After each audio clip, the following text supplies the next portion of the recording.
Um, South Africa is a movie. We live in a drama. It's a series. Every day you will be shocked by something new. Tell me, if a person can move from Nigeria, come to South Africa illegally, when he gets to South Africa illegally, has the audacity to steal the identity of a member of parliament. On top of that, not just any member of parliament, the wife of the minister of police.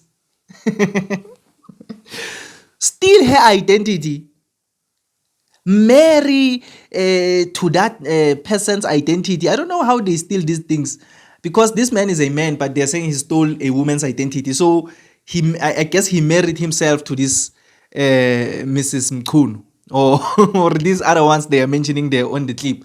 But I see these other ones. How do you have that much confidence to steal the identity of the wife of the minister of police? Tell me if that's not disrespect.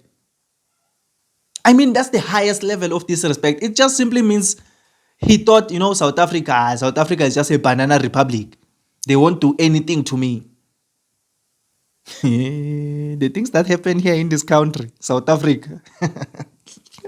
The initial appearance of Ndubuisi Okeke, the 51-year-old man accused of stealing the identity of Tembeka Mchunu, who is a member of parliament, as well as the wife of a police minister, Senzo Mchunu, was initially postponed in order for the investigating officer to ascertain whether he was indeed married to a South African citizen. He also had 3 passports which were expired in his possession, and the one that was handed to the court was a passport that was given to the court only as a copy.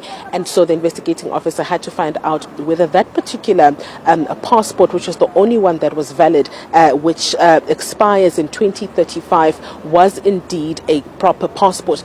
The information that came out of court today was that he did indeed fraudulently marry a woman by the name of Ntokozo Phiri. She also found out while the investigating officer was doing her investigations that she was married to a man named Ndubuisi Okeke. She also says that she went to Home Affairs when she found out this information with an affidavit and let them know what the case was. And she says that an official that helped her on the day had told her that they had fixed it. They had fixed it on the system, and she is now back to her maiden surname. But to her surprise, just last month, when she was doing a transaction sending money, she found out that she was indeed still an Okeke. We also found out that that 4th passport, which was handed to the court as a copy, was in fact one that is not appearing on the records, and we understand that it would have been issued by the Embassy of Nigeria in South Africa in Johannesburg, but that hasn't been ascertained yet.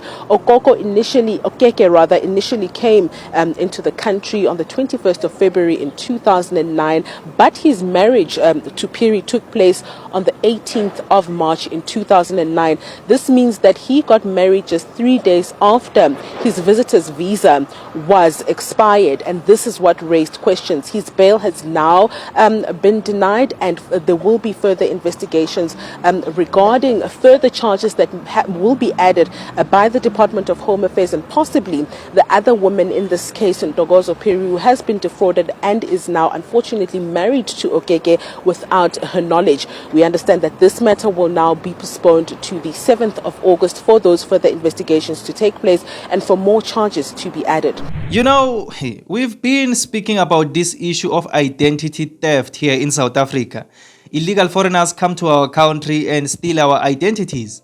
But all this time, it's as if we are not taken seriously as South Africans. I hope now, since a member of parliament is a victim to this thing, it will be taken serious. And it's a great coincidence that it's the wife of Minister Senzo Mchunu, because he's the person who is in charge of the police, who is in charge of the authorities. The people who are supposed to be enforcing immigration laws in our streets, he's in charge of them. So if he doesn't take action to fight against illegal immigration, even after his wife has fallen victim to their scandals, to their scams, to their nasty businesses, then it simply means that he will never do anything of significance for us as a country here in South Africa, and he doesn't even deserve to be the minister. Because We've been speaking about this thing, but then I've never even heard Senzo Mchunu once attack this thing of identity theft, illegal foreigners. No. But now, he's in a mess. In fact, not him, his wife. But you know, when people are married, they are same as one person. So if his wife is in a mess, he's also in a mess.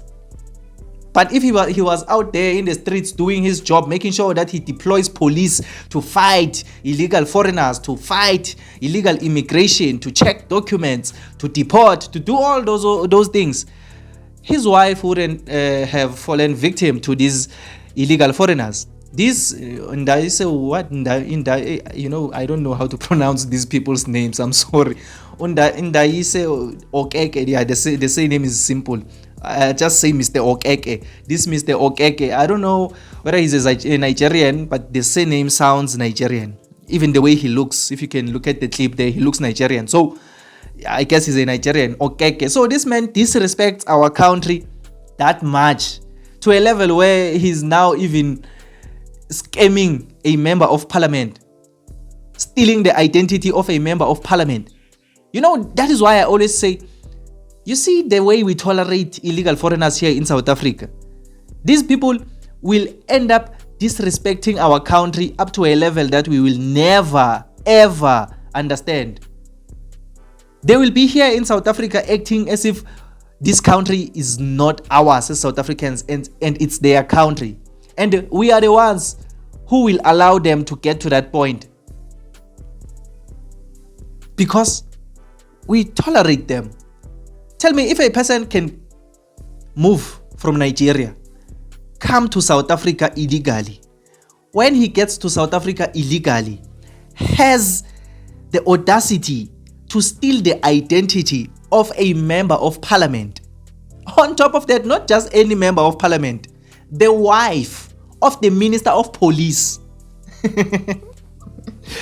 Steal her identity, marry to that person's identity. I don't know how they steal these things, because this man is a man, but they're saying he stole a woman's identity. So I guess he married himself to this Mrs. Mchunu, or these other ones they are mentioning there on the clip.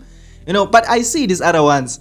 How do you have that much confidence to steal the identity of the wife of the minister of police? Tell me if that's not disrespect.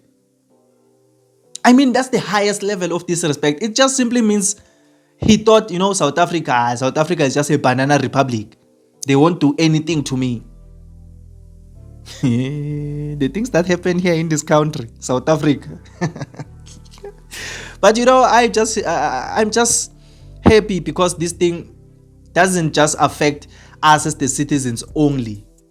Even a member of parliament right now is a victim. That is why I'm saying, if the minister doesn't take serious steps to fight these illegal foreigners who are busy committing these crimes, then I don't know what to say.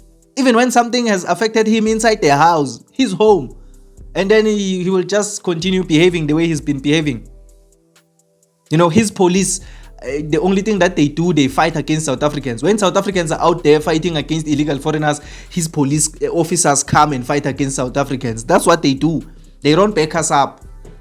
So even now, after his wife is a victim of these illegal foreigners, but he will still continue with the same attitude. And then we have just a banana of a minister here in South Africa. That's just what I had in this episode of The Spotlight. Tell me on the comment section down below, what do you think about this whole situation? But if you just enjoyed this video or you learned something new, please leave a like and subscribe to this channel. I would really appreciate it. My name is Emmanuel and this is Mzansi Versity, the place where we transform lives through knowledge and information. Let's meet again on another video.